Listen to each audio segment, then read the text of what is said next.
Olá pessoal, começa agora mais um Semana Tech, o podcast da Info. E aqui no Infolab comigo estão o nosso super Luiz Cruz. Olá pessoal, tudo bom? Gustavo Guzmão. Fala galera. Carlos Eduardo Silva, ele que comanda as câmeras. Boa tarde. E nas redes sociais e cuidando do link ao vivo, Marcelo Venceslau. E aí pessoal? Pois é, e a semana começa com um grande evento em São Paulo, que reuniu a nossa presidente ou presidenta Dilma Rousseff para falar sobre o Marco Civil da Internet, que foi assinado por ela, aprovado no Senado, e também para falar sobre a internet. A governança na internet, né? Era o tema principal, ia juntar vários líderes mundiais, secretários, ministros e todo esse monte de gente aqui. De mais de 80 países exatamente. reunidos aqui em São Paulo ontem e hoje. Exatamente. Para debater esses assuntos. A gente começou até anteontem, assim, mas anteontem não teve tanta coisa, foi só uma discussãozinha, assim, um preparatório para o que viria no dia seguinte. É um aquecimento, assim, que no dia seguinte, ontem, no caso, já sancionaram o Marco Civil da Internet, que é de fato um marco. Não dá para... Eu fui no Arena Net, tá? Estão ocorrendo dois eventos, na verdade, o Net Mundial e o Arena Net Mundial. O Net Mundial está juntando a maior parte de politicagem, assim, políticos, ontem especialmente, hoje já está indo o pessoal que mais entende mesmo. E o Arena Net estava juntando o pessoal de internet livre, discussões de software livre, software aberto e tudo mais. Ontem, por exemplo, eu fui lá, teve uma coletiva com o Tim Berners-Lee, o Demi... Tim Berners-Lee, o pai da internet. O pai do www, exato, o cara que inventou o World Wide Web. Tinha lá o Demi... Não lembro como é que pronuncia? Gecko? Gay. Bom, o sobrenome dele. O sobrenome dele, mas o que importa é que ele é um dos pais da internet no Brasil. Ele foi um dos caras que implantou o TCP/IP aqui no Brasil e tal. Estabeleceu o DNS e tudo mais. Tudo que... LinkBR, né? E o LinkBR. E ele estava na mesa também, tinha a presença do Frank LaRue. Como é que é o nome? LaRue, ele é relator especial da ONU para a liberdade de expressão. Tinha a presença também do Sérgio Amadeu, que é sociólogo e um dos defensores do software livre aqui no Brasil, ativista. O Gilberto Gil também estava lá. Gente, mas a pergunta é... Ex-ministro, né? O ex-ministro Gilberto Gil. O ministro-chefe da Secretaria-Geral da Presidência da República também estava lá. Eu esqueci o nome dele. Carvalho. O sobrenome dele eu lembro que é Carvalho. Mas ele estava lá também. O próprio relator do Marco Civil, o Molon, também estava por lá. Eu até consegui trocar uma ideia rápida com ele, mas nada que fosse uma entrevista muito longa para tratar de Marco Civil mesmo. E todos os caras na mesa estavam só a elogios para o Marco Civil, todos eles tratando como realmente um marco, colocando o Brasil como num passo à frente em relação ao resto do mundo em termos de regulamentação da web, do uso da web e tudo mais. Isso é muito legal de ver, né? Que Exato. Em um quesito assim digital a gente está... Exato. Menos luz à frente de alguns países. Exato. O Brasil ainda está muito atrás de outros países em muitos aspectos, realmente, mas pelo menos em termos de internet, regulamentação de web, assim, comunicações na internet, o Brasil está um passo à frente de fato. A regulamentação, uma coisa que eu ouvi muito, que eu ouvi de comentário aqui, o Marco Civil não muda nada. Exatamente, ele não muda nada. Exato. Continua sendo isso, só que agora tem uma regulamentação que todo mundo precisa seguir. Exato. Vale lembrar que os principais pontos, né, que era a neutralidade, ou seja, nenhum provedor pode diminuir a sua velocidade porque você está acessando determinado serviço e não outro. A privacidade, que é, olha, as pessoas vão publicar o que elas querem, mas se elas publicarem algo que fere a sua privacidade, você vai recorrer à justiça, a justiça vai determinar que o serviço retire do ar. Exatamente como funciona hoje, só que agora existe uma regulamentação para isso. E também da proteção de dados, que também é outra regulamentação. Os dados continuam fechados, somente a justiça vai ter acesso. Aliás, esse é o único ponto que ficou um pouco duvidoso no Marco Civil, com essa assinatura meio rápida, que é, ok, os serviços vão guardar os dados dos usuários e eles vão ter que liberar eles mediante solicitação da justiça, mas ficou meio assim, quem faz essa solicitação? Quem tem esse direito de pedir os dados dos... Ainda no dia que ele foi aprovado lá no CCJ, no comitê lá do Senado, um dos senadores lá, ele fez uma modificação, ele fez uma emenda nessa parte ali e meio que distorceu isso aí. É um dos pontos que o pessoal quer discutir ainda pós-aprovação. Agora que eles aprovaram, né, o Marco Civil vai começar a valer a partir de 60 dias, daqui a 60 dias exatamente. Mas o pessoal ainda, o Molon mesmo já falou que tem coisa para discutir, ele não está 100% ainda. Um dos meus medos é esse, na verdade, né? Vão começar a discutir muito se podem acabar mudando esse daí que o cara mudou, que o senador mudou, voltar como era antes, ou mexer na mexer história da também no neutralidade, resto, também é um exato. ponto forte. O interessante dessa história toda, e que a gente já comentou no podcast, é que o Marco Civil sendo aprovado e sancionado pela presidenta Dilma é uma referência de lei para esses termos. Quer dizer, que a gente passa a ser visto pela lei, as nossas ações online e das empresas passam a ser regidos respaldados por esse dispositivo legal, né? Isso é um avanço em vários sentidos, assim, como você disse, é um avanço mundial. Alguns serviços sofrem hoje bloqueios e filtros pelas operadoras, então isso no Brasil não vai poder acontecer. Nos Estados Unidos isso é um problema, inclusive, eles estão debatendo isso agora e tem grande chance de não passar a neutralidade. Sim, o Netflix é um dos principais serviços que sofre com isso, né? A Comcast lá, sabidamente, fez um filtro lá e isso afetou a empresa, né? Então, é um grande passo na regulamentação dessa coisa toda. Assim. Os direitos e deveres que você tem como cidadão físico, no mundo real físico, passam a valer também na rede, pelo menos os princípios básicos ali, né? Então, é óbvio que isso vai dar muita margem à interpretação e precisa ainda discutir. Eu acho que o governo, nesse sentido, tomou uma posição correta de abrir para discussão pública o Marco Civil. Esse documento de governança sendo executado no Brasil também é uma coisa muito boa. Os políticos que você mencionou que participaram aí, na verdade eles participaram para garantir que essa discussão tenha algum efeito em todos esses países, né? Nesses 80 países aí. Então, assim, não adianta nada eu fazer um documento mundial de governança e nenhum país adotar aquilo como... Exato. Né? Então, o Brasil está tentando ajudar os outros países a se engajarem com essa defesa. E a vencer o lobby das empresas, né? Exato. Que é isso nos Estados Unidos.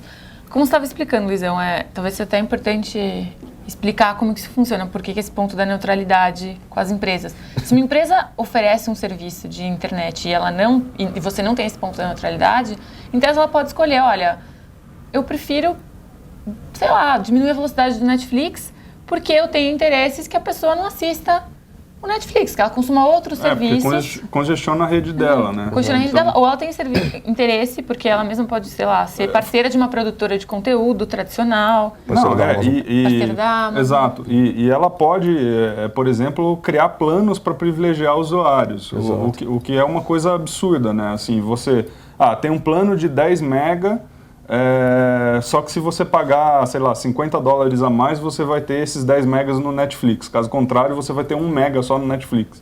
Que é uma coisa, você está pagando 10 mega e está obtendo só 1 mega no Netflix. Ou seja, você tem internet, mas você não poderia escolher exatamente o que você quer assistir, né? Você é direcionado. São pontos lá que o pessoal estava discutindo muito ali. O cara que eu achei muito legal que ele falou, ele é CEO da ThoughtWorks. O Neville Roy, o cara estava muito empolgado com a aprovação do Marco Civil, ele falou muito bem do Marco Civil, eu consegui conversar com ele um pouco depois, eu até preciso escrever mais sobre isso, mas ele até mencionou que esse é só um começo mesmo, e ele falou que ele defendeu a ideia do Tim Berners-Lee da criação de um Marco Civil da internet para o mundo, assim, mundial. Só que ele falou que, né, é um negócio meio utópico ainda, você pensar numa lei mundial para reger a web. O que ele propôs, assim, é meio que cada país ter sua lei, assim, e a gente respeitar cada uma das leis. Se os Estados Unidos têm uma lei deles, eles teriam que respeitar a nossa ainda assim, porque é meio que... Ele comparou com um acordo território ultramarítimo, sabe? Você tem uma limitação, assim, mas dentro desse território brasileiro você tem que respeitar o que vale no Brasil, a lei que rege o Brasil. É bem o que o Marco Civil propôs, né? Na questão dos servidores, em vez das empresas trazerem os servidores para cá, que seria muito caro e seria meio até... meio impossível, até meio surreal trazer tudo para cá, eles só estabeleceram que as empresas estrangeiras têm que obedecer aqui também. Mas a gente tem uma pergunta aqui de um internauta. Rafael Santana está perguntando, Luizão, Guzmão, Como fica o traffic shaping do Marco Civil, pós-Marco Civil, perdão? A ideia é que ele, assim, o traffic shaping, que eu vi, até a Dilma estava comentando isso hoje numa sessão de pergunta e resposta na página do Facebook do Planalto. Estava bem legal. Né? Isso, estava bem engraçado até. Um high five. Assim, mas entre brincadeiras e assuntos sérios, uma das coisas que ela comentou foi traffic shaping. Realmente, agora as empresas não podem mais diminuir. O que a gente estava discutindo agora mesmo, né? O que a gente falou do Netflix é isso, é traffic shaping. É você modelar o tráfego de acordo com o que você acha que é correto, que vai causar menos tráfego na sua rede. A rede é neutra, né? Agora todo mundo vai ter que ter a mesma qualidade, a mesma velocidade peso, ali, mesmo peso. Ou seja, não importando você ser no Netflix, não importando você ser a Amazon, você ser sei lá, a Info. Você tem que ter... A Info tem prioridade. Exato, a Info tem tanta prioridade quanto o Netflix. Pois é, e saindo da discussão do Marco Civil, que é bem polêmica e é quase inacreditável que ele tenha sido assinado depois de ficar travando a pauta por 5 meses. 2 anos e meio, na verdade, né? 2 anos e meio e agora 5 meses. Bastante tempo. Nessa última travando mesmo. Exato. Mas vamos para mais uma notícia quase inacreditável que eu queria que o Luiz Cruz comentasse.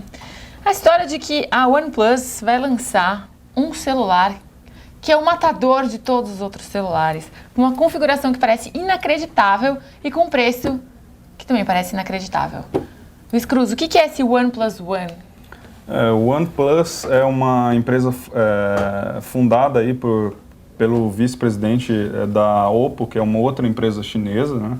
Ele saiu da Oppo e montou essa OnePlus.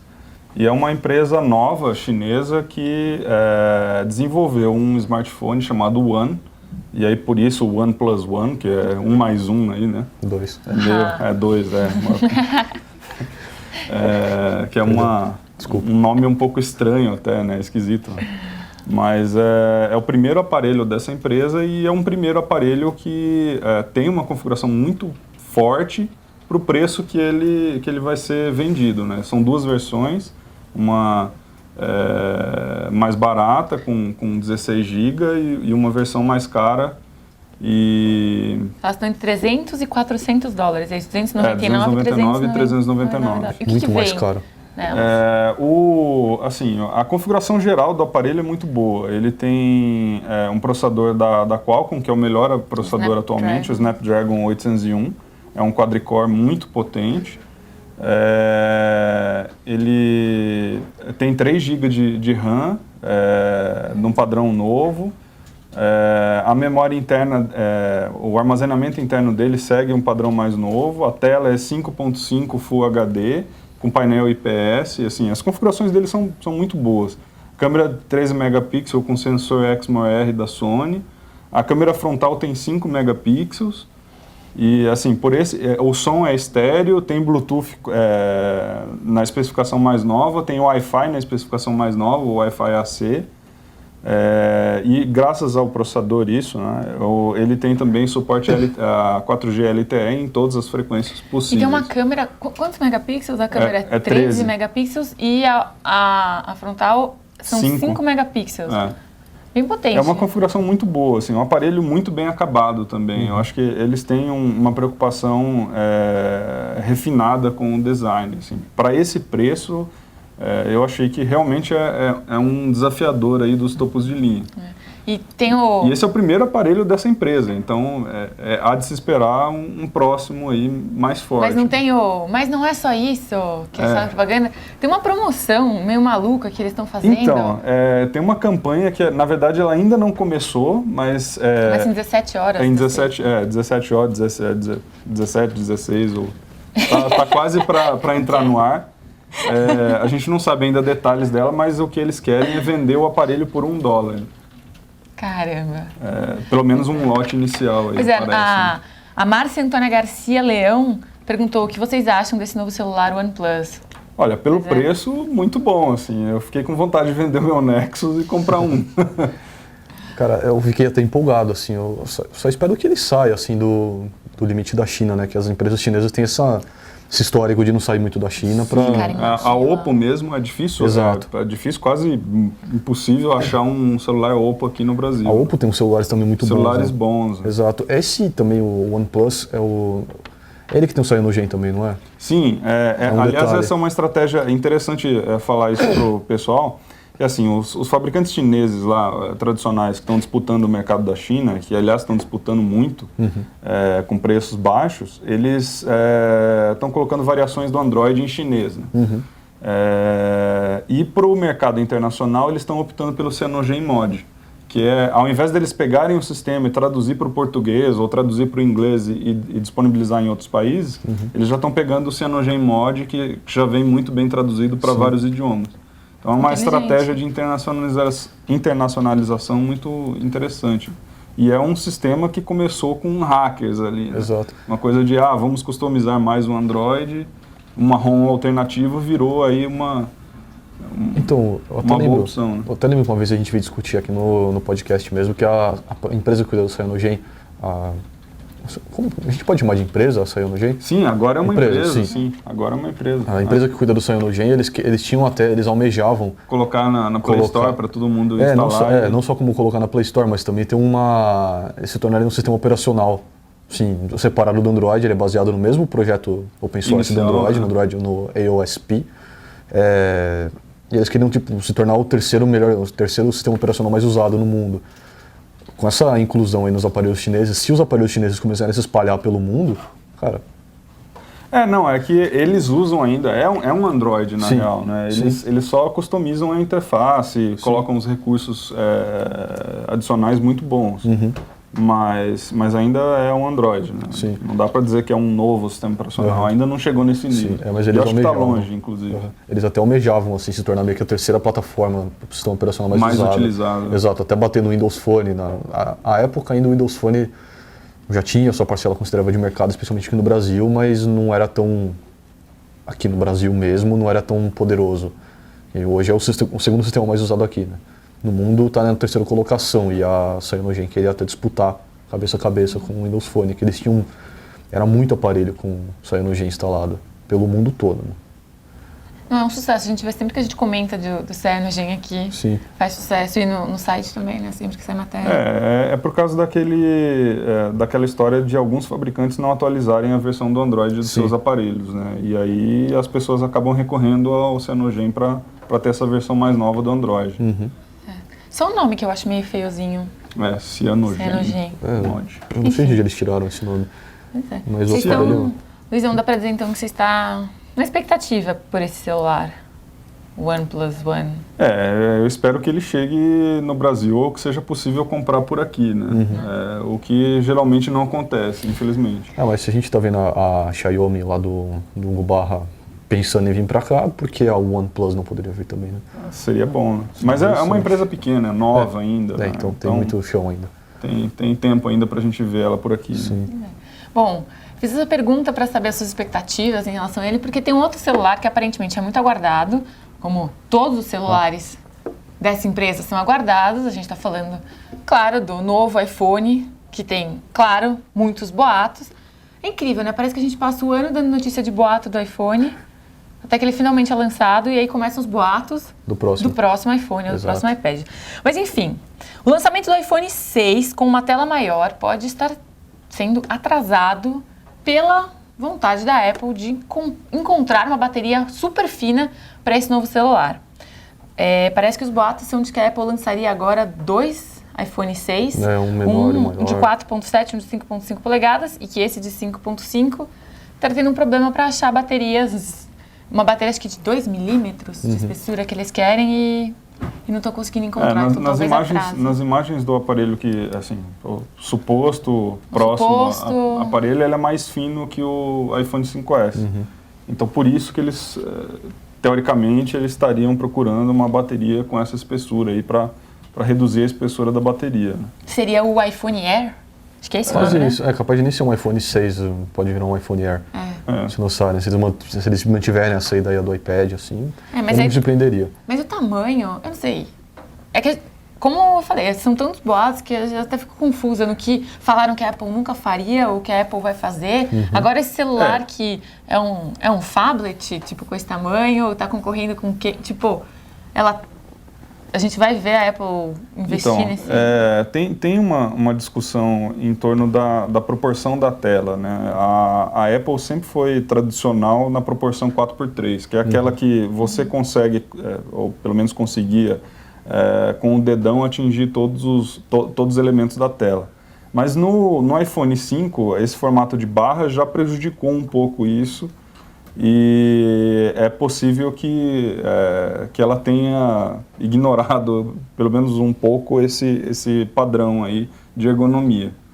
Você acha que isso é tudo bem ou você acha que isso é ruim? Todos os fabricantes estão lançando smartphones com telas maiores, né? E estão vendendo. E estão vendendo, assim, eu mesmo tinha um smartphone com tela menor, eu achava muito confortável, e com um smartphone com tela maior, eu passei a usar as duas mãos ali para algumas funções do celular, o que é ruim do ponto de vista de ergonomia. Agora, o ganho visual, assim, de ver mais informações na tela é muito bom. Então, talvez a Apple vá, sim, para uma tela maior. Eu acho que 4.7 é uma tela mais fácil de ser absorvida pelo mercado do que 5 ponto alguma coisa. Né? Seria 5.5. O OnePlus, por acaso, esse celular que a gente acabou de falar, a tela dele é 5.5. Então, você vê que é um smartphone topo de linha com uma tela grande. Ô Luizão, você falou da OnePlus de novo, o Vitor Martins está perguntando se não é mesmo a OnePlus que vai vir para o Brasil. Não é a Xiaomi. A do Hugo Barra, que ele já está discutindo faz um tempo, até dizem que contrataram o brasileiro Hugo Barra para internacionalizar a empresa. Né? Pela experiência do cara, assim, no Google, no Android mesmo, a experiência dele seria muito bem-vinda para uma empresa que seria se internacionalizar. Mas não é o OnePlus. Como o Luizão mesmo falou, ela é pequena ainda, né? Assim, acabou de anunciar o preço, né? O celular ainda não está à venda. Tanto que as imagens que a gente tem no celular são da própria empresa. E a divulgação não é nenhuma foto, é um render. Sim, tem um vídeo, mas enfim, ainda é bem... Enfim. O negócio da Apple que você falou, acho que a gente estava falando, eu vi no Twitter uma menção muito engraçada, que a gente passa, sei lá, 6 meses do ano falando de boatos da Apple, falando que vai lançar em fevereiro, em março, abril, maio, junho, daí de repente aparece a notícia que ela vai atrasar e a Apple lança sempre no mesmo mês. Ou seja, a gente ficou cobrindo boato assim, falando de rumores, mas pensando que a Apple vai mudar a data, mas eles vão lançar no mesmo mês. Eu tenho quase certeza que eles vão lançar... Qual que é o mês que eles fazem sempre o lançamento do iPhone? Eles é outubro, novembro? Acho que é outubro. É outubro, né? Então vão acabar provavelmente lançando em outubro, ou seja, a gente vai ficar alimentando... Eles alimentam muitos boatos, muitos rumores. As datas de lançamento podem mudar. É porque a Apple só tem um aparelho, né? Exato. E as pessoas ficam na ansiedade de saber o próximo, qual que é a novidade do próximo. É a ansiedade do público, não é da empresa. Da gente também, da empresa. A gente também fica meio na expectativa de ver como é que vai ser, né? Especialmente as pessoas os veículos que cobrem lá direto do Vale do Silício, né, que estão lá perto das empresas, eles têm muito contato com o engenheiro, alguém que saiu, não sei o que, o bar, a história do celular que foi esquecido no bar, que foi golpe publicitário ou não, enfim, mas eles têm muito contato, muito próximo, então qualquer coisinha que você ouve, sabe o amigo que você ouve reclamando, que trabalha na empresa ali do lado e falando, o meu chefe vai sair, já viram o executivo da Apple vai sair. Mas não é só isso, assim, os smartphones e os tablets, eles não são produzidos pela mesma empresa, todos os componentes. Então, invariavelmente, eles compram componentes de outras empresas. É óbvio que essa compra tem um contrato formal e tal, mas tem um monte de funcionário, né? São pessoas, né? E as pessoas acabam deixando essa informação vazar antes do tempo, né? Sim. Às vezes o vazamento não se confirma, né? Mas a Apple pode ter todos os meios legais e possíveis de bloqueio da informação antes do tempo, mas as outras empresas provavelmente não. Vale dizer que a gente mesmo já recebeu informações de funcionários, de gente, enfim, pessoas ligadas. No caso foi do Moto E, né? Recente até. E no Moto E foi recente. Exato, há um tempo também teve, acho que há alguns anos, foi alguma coisa da Positivo também, que a gente recebeu antes, algumas coisas. As pessoas são curiosas, descobrem e depois querem divulgar para todo mundo, não tem muito jeito. E aí cria expectativa. Só para alimentar. Mas isso é bom fomentar. até Sim, para a empresa, ótimo. não é ruim. Assim, muita gente vê isso como coisa ruim, porque pode mudar a estratégia, Exato. mudar o produto e tal. Vamos Mas é esperar bom, porque alimenta um pouco a expectativa de ver um produto. Né? Cria o hype, né? Exato. hype. O famoso hype. Como se a Apple precisasse demais. Mas enfim, de celulares para mobilidade, e mobilidade sendo o motivo pelo qual a receita do Facebook deu um mega salto nesse trimestre. A rede social anunciou que a receita aumentou 72% nesse trimestre, sendo que 59% dessa receita, se eu não me engano, veio dos anúncios Em mobile. em mobile. É um negócio que você vê muita... o Twitter, especialmente, já fala muito disso, de os lucros vindos do mobile. Muita coisa vindo do mobile para o Twitter, agora o Facebook também. Mais da metade agora vindo do mobile. Cara, ou seja, as empresas estão fazendo certo em investir em mobile porque é dali que está vindo o dinheiro mesmo. Elas são empresas, é inegável que elas querem dinheiro, que elas estão em busca de dinheiro, lucros. E é bem provável que a gente vai ver mais ainda, mais investimentos em mobile, mais aplicativos em mobile, melhorias nos aplicativos móveis, entre outras mudanças ali no... E é bem curioso esse número do Facebook vir agora, essa notícia, enfim, incrível, números fantásticos, sendo que há alguns meses a empresa estava sendo bem apedrejada nas redes sociais, com várias empresas descoladinhas americanas, até agências, enfim, reclamando muito das mudanças que o Facebook fez, falando que iam sair, as pessoas se perguntando, e aí o Facebook vai acabar, vai virar o Orkut, ele morreu, e ele vem e faz um anúncio desses dizendo, estou mais vivo do que nunca. Exato. E crescendo. Exato. Bom, eu acho que é até natural e a gente vai observar isso em outras empresas também, porque as vendas de tablets, por exemplo, passaram de notebook, né? Então, as pessoas estão usando mais tablets, principalmente mais smartphones, como o principal elemento computacional ali. Então, é natural que a publicidade também migre para essa plataforma. Exato. Entre as notícias dessas empresas que tiveram bons resultados, tem mais duas, né? O Facebook, o Netflix, que também subiu 6% na Netflix bolsa. agora quer aumentar a mensalidade também, né? Exato. Engraçado, anunciou que vai aumentar a mensalidade e subiu. Isso eu achei até engraçado. Subiu... 2 dias atrás. 2 dias atrás. Hoje eu fui olhar, já estava baixo. Então, subiu e caiu. Por causa, provavelmente, desse anúncio de aumento de valor. Aí, fui dar uma olhada, 48 milhões de clientes Netflix. Se aumentar $1, supondo em dólar, convertendo para real, seria 106 milhões a mais de receita mensal. É muita coisa, cara. Sim. Então, assim, $1 vai fazer um... Mas o interessante é que, na verdade, a notícia da expansão, embora acho que pareça contraditória com o aumento do preço, desculpa, a notícia do aumento de preço é contraditória com o crescimento na bolsa por causa da história da expansão, né? Que o Netflix estaria querendo aumentar o preço para... ter mais receita para poder expandir para outros países. Exato. E as ações, se você pegar um bom tempo aí, você vai ver uma queda nas ações, na verdade, se você pegar um tempo maior de análise. Justamente por causa da neutralidade que a gente comentou. Assim, a Comcast estava filtrando o tráfego do Netflix e esse filtro, essa indecisão aí sobre se o serviço prestado atingiria mesmo o público e tal, fez com que as ações caíssem um pouco.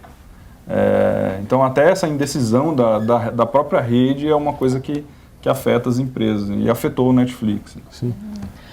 A outra empresa que também teve um super resultado foi a Apple, que neste trimestre que acabou de encerrar, teve 45,6 bilhões de receita, sendo que 10,2 bilhões de lucro. É uma coisa monstruosa, né? Isso é no trimestre, a gente está falando do trimestre. Uma coisa monstruosa. Um pouquinho. Os iPhones são um dos grandes responsáveis por isso, eles venderam... iPhone 5S, né? Eles venderam 17% a mais do que no ano passado, no mesmo período. Em compensação, o iPad caiu 16%. 16%. Não vendeu tanto quanto... O problema do iPad não é nem o novo iPad e tal, que é muito bom. O problema é a concorrência. Está aparecendo muito tablet com Android e a Apple, pela primeira vez, está sentindo isso nas vendas. Agora, o iPhone 5S é um smartphone muito bom. Foi o primeiro processador 64 bits no mercado. Foi o primeiro a ter... primeiro não, mas o primeiro a ter uma biometria ali eficiente, digamos. Porque não foi o primeiro a ter biometria. Eu lembrei das patas de gato. Para desbloquear. Mas assim, um aparelho bom, então por isso vendeu bastante. Agora o iPhone 5C, eu não sei se foi tão bem aí, apesar de ter contribuído para esse valor. Estava encalhado até pouco tempo atrás. Ele não foi o que gerou esse valor total aí, não. Com certeza não. Sim. Em termos de tablet aí, a Sony que lançou o novo, né, o Z2, o tablet Z2 deles lá com... todos os fabricantes estão lançando tablets, né? E quando não tablets, smartphones grandes, que acabam substituindo também alguns... Esse nome não pegou, né? O Luiz não gosta muito. Eu não gosto. Para mim é tablet ou smartphone, não tem essa... E esse grandão no meio do caminho? É smartphone. Se faz grande. ligação, é smartphone. Smartphone não é só esse critério, não. Como deixar o Luiz Cruz louco? Não. Defina alguma coisa. Mas o tal do smartphone de 5 polegadas e meia é só um smartphone grande. Só fica chamando de phablet. A gente até costuma brincar aqui de chinelofone, né? Também, sapatofone. Sapatofone. Parece uma volta à década de 90, né? Sapatofone. A gente 86 ficaria muito feliz com esses negócios. Exato. Pois é. Bom, e o Semana Tech fica por aqui. Eu só queria dizer que o Luiz Cruz está testando uma geladeira que está aqui na minha frente. A geladeira acho que tem até uma TV embutida, ela é gigantesca. Não consigo parar de olhar para ela, é quase um ser aqui no Infolab. Acho que em breve vocês vão saber mais sobre ela. Uma geladeira com um tablet embutido, é isso. É que a gente tá falando de tablet, né? Não, esse é um tablet, é grandão. Bom, a gente se vê na semana que vem.